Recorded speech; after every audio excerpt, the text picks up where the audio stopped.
Lost Island fixes and patches, PlayStation 5 quality issues, and Fjordur to be bigger and better than we could ever expect. You're right, kids, it's Raasclark and welcome to your regular ARK community news. Before we begin, don't forget to hit that like button, subscribe, share around, and let's get into it. So a rather large patch dropped to PC last night and to PlayStation as well, but we'll get to that one in just a moment because the PC patch is something the console haven't got yet and it will be coming very soon. To list them off, a bunch of exploits and holes have been patched on the map, so less meshing issues there for you. Some crash and overspawning issues. I know a lot of you out there have been experiencing a lot of crashes with your servers, with many thinking was the overspawning of creatures the cause of these crashes. Now, said the community manager did say there stands a good chance, but perhaps it's not the be all and end all. Hopefully the servers are now improving following that, and I would like to know, please do leave a comment below if they are. There was a thing with being able to place dummies of creatures in taxidermies or training dummies if that creature was not transferable to a given map, such as an ice golem on Valguero for instance. There was an issue with loot crate spawns of massive and devious artifacts, whereby they will be a bit higher levitated above where they should be. I saw this myself and hopefully that one's fixed for you now.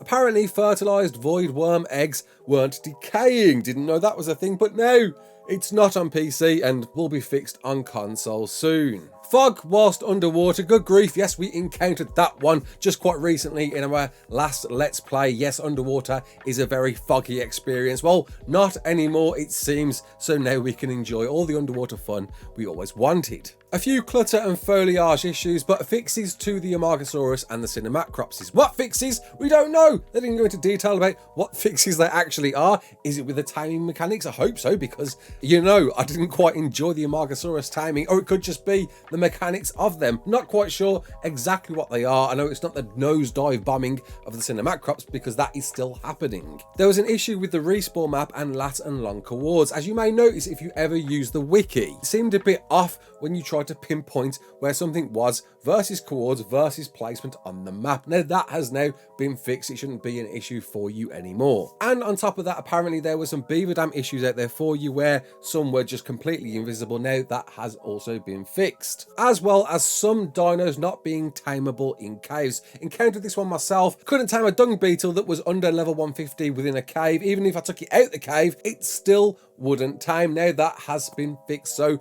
happy days for you. And all of these are coming to console soon. I think the devs are just going to ensure it's all running smoothly following that. However, a patch for PlayStation went live as well. Lucky you. Only PlayStation, not for Xbox. Why? What was it all about? Well, there was a fix to resolve creature texture issues. Apparently a lot of you out there were having issues with your creatures looking a bit blockier than they should be. Well, sadly, as some crazy side effect to this patch, it got even worse. We are now in Polygon City on PlayStation 5. Quite hilarious, really, that it's on the PlayStation 5, not even the PlayStation 4, PS5. Now, I tried to see if I could replicate this myself and I couldn't. It was fine for me. PS5 was running okay for me. Don't know if it's isolated with servers perhaps because I did only test this in single player, but yeah, it's not a great look for you. Good grief, PlayStation players. You're not having a good rap right now in the world of ARK. And something else to add to it, which is quite alarming. They've removed the ability to host player-dedicated Lost Island servers. That's right.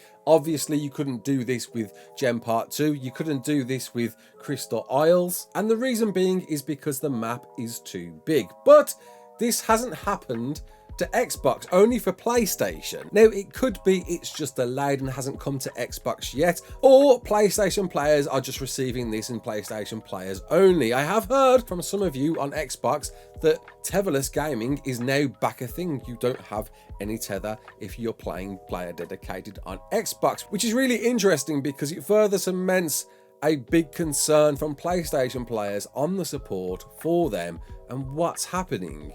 Obviously, as you know, the dare we speak of PS5 enhancement upgrade never came, and I don't think it's ever going to at this point. We're beyond 12 months since it was announced it was coming post the Xbox having its own enhancement, and we've had nothing. The devs have been incredibly quiet about it. They won't address it. I wish they would. They did address it, saying it was delayed because of Gen 2 development, and then complete and utter radio silence. I know a lot of you out there are thinking it's because of the Xbox exclusivity deal that they've got with ARK 2, timed exclusive, but I do believe, although they've never said that themselves, and it could well be, perhaps there's been a falling out behind the scenes between Sony and Wildcard, but nevertheless, it's not like they're doing nothing for PlayStation players. They are aware and trying to implement fixes for you. It just feels like PlayStation players are getting a bit of a damper experience than other console and PC users. I do hope they address that enhancement soon, though I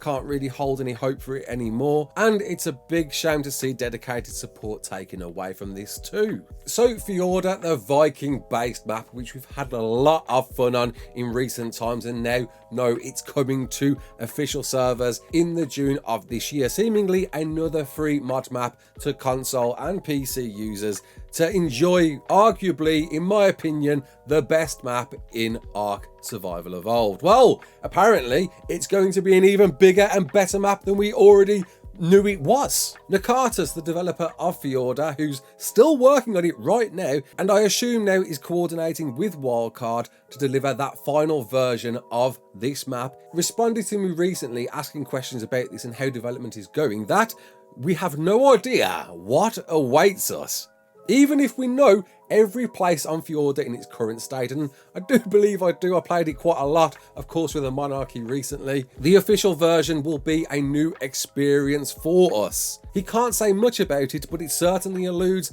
that Fjordur is going to be something even bigger than we already know it's going to be. What that is, who knows? My guess, though, would be a completely new, unique boss, seeing that we got a whole new, unique boss with Lost Island. That would be my guess. Maybe it could be more. We know there's going to be skins coming in, the Viking skins. I'm pretty sure they're going to roll those in. They are very, very cool, and certainly great rewards within the game. But if you want to learn more about Nakatas and his thought process in development, please go check out our interview. We did an interview last year with Nakatas, and we got to understand the mind and his workings, and it's a great entry to understand about the guy who's going to give you the best map you are ever going to play in ARK. I can't wait for June to come around. So as you may know, the Dino Vote is now closed, whereby you was all voting for the new community submitted creature to be your creature dropping with Fjordur when it arrives, with a bunch of different creatures from giant bison to bastion beetles,